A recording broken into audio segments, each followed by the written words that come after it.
Former Sweet Baby Inc. client Squeenix takes a $350 million hit in value as stock plummets. Investors don't want to keep throwing their money away, it seems. How unfortunate. Maybe if Squeenix gave fans what they wanted, they could make some money. Actually, shit, I got the perfect thing here that I twatted earlier. So you know the censorship with in Dragon Quest by now, I'm sure. Yeah, look at this. As I said on Twitter, character design from an alternate universe in which Squeenix actually wants to make money. Yeah, you make a Dragon Quest game with designs that look like this again? Maybe you're going to start making money again, Squeenix. Yeah, one thing that's not going to work out for you, though, is this modern audience shit. That's not going to get you anything.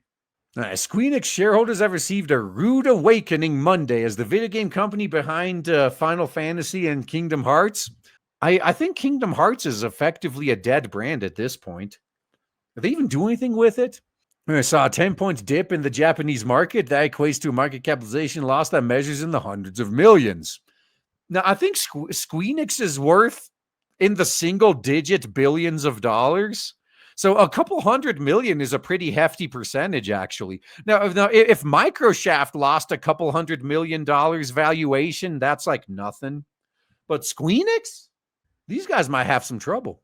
The drop came in the wake of a Squeenix financial report that actually offered some good news to investors. The company saw $136 million in profits over a 6-month period ending in September current year, represents a year-on-year increase of 22%.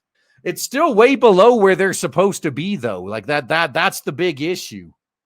Yeah, it's better than last year, but they were down last year too by a lot. Like they're nowhere near where they need to be. However, several worrisome figures seemingly caused enough unease for the stock to still take a hefty hit. Despite the increase over that 6-month period, operating profits had been on the heavy decline through current year. Most notably, Squeenix found itself 27% down in Q3 of current year. So the difference between profits and operating profits, right? So premium game sales are also down this year, which would have pushed investors to sell. Square started November with a valuation of $4.68 billion. That number is based on the company's outstanding shares and the Squeenix stock price. However, this has since lost up to $315 million in value. Damn. See, so that might be enough to drop them below. If that happens again, they'll be below $4 billion. Now, Squeenix was a notable client of Kim Belair's Sweet Baby Inc., the narrative design company that contracts with gaming studios to consult on story elements, often injecting DEI into the narrative. So you're paying someone to make your game suck. So the company appeared prominently on SBI's website, though recently Squeenix vanished from the list entirely. Yeah, I think they took down the entire list now that I think about it. Yeah, there's 2K. For those of you who are holding out hope for GTA 6, isn't that nice? That is very great, isn't it? Yeah, Squeenix is in the middle, just below Valve. God, Valve, like what are they even still making? I guess Deadlock, is that it? While there's no definitive list of Sweet Baby Inc.'s influence on Square, many point to censorship actions taken by the company in recent years, like the restricting the size of Tifa's chest in Final Fantasy VII as proof of the narrative firm's involvement. I doubt that's proof of Sweet Baby Inc.'s involvement. Like they have their own internal ethics department that probably did that too. So that's another thing. Some people were viewing this as a good sign that Squeenix is distancing themselves from Sweet Baby. No, so here's what's probably happening. One of two things. Either they're still partnering with Sweet Baby, they're just removing themselves from the partner list so their games don't end up on like SBI detected. Or they really are terminating their relations with Sweet Baby because they don't need them anymore because they got their own internal group now. That's probably going to be just as bad, if not worse. Sweet Baby wasn't the only narrative design firm Squeenix worked with. It also contacted Black Girl Gamers to work on the noted flop Forspoken. Squeenix's representative director Yosuke Matsuda even admitted that sales for Forspoken were weak back in February current year -1. Now we got Bandai Namco's Forspoken that's doing just as bad. Yeah, Unknown 9, no one even talks. After everyone was laughing at how shit of a state the game was in when it launched, everyone just forgot about it. Oh, God, kind of like Zomboid if bitten your SOL. That's right. Holy shit. Like, DEI really is just like the fucking zombie virus in Project Zomboid.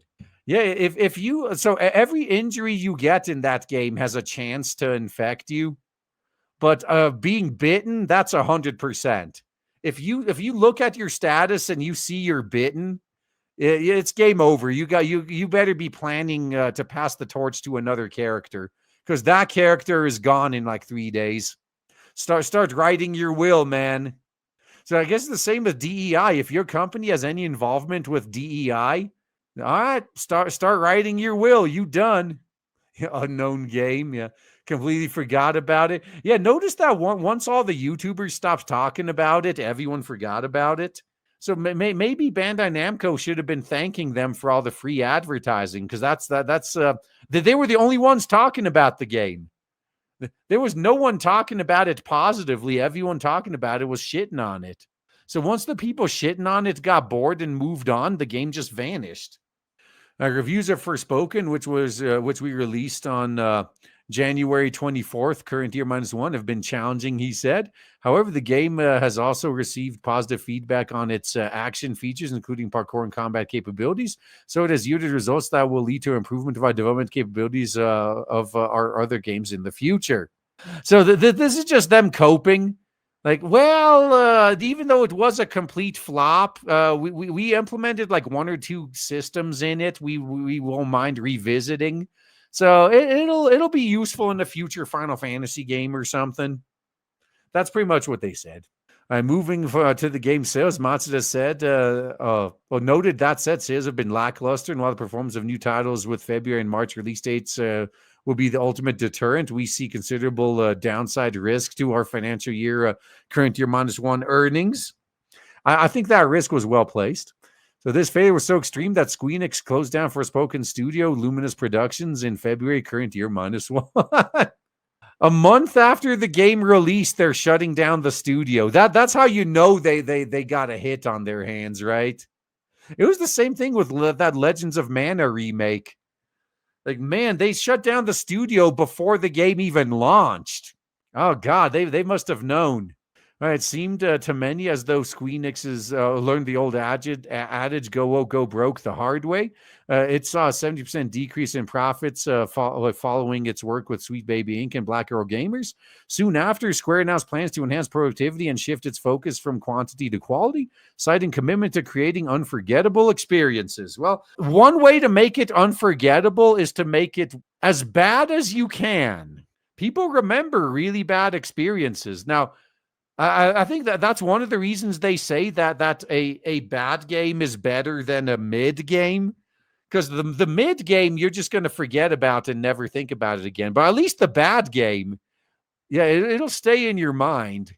Yeah, they haven't learned yet, and they likely won't for a while.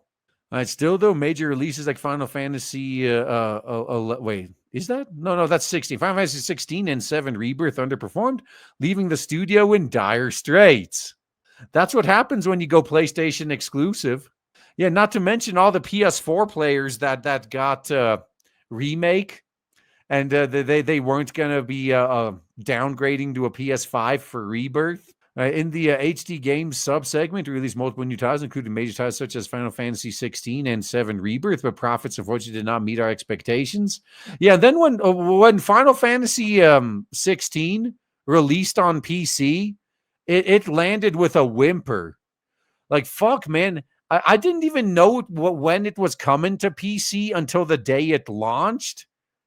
And then like no one was talking about it. No one was playing it. Like, yeah, that's what happens when you release a game a year late. You know, all the hype's gone. Everyone who was interested already knows what's up.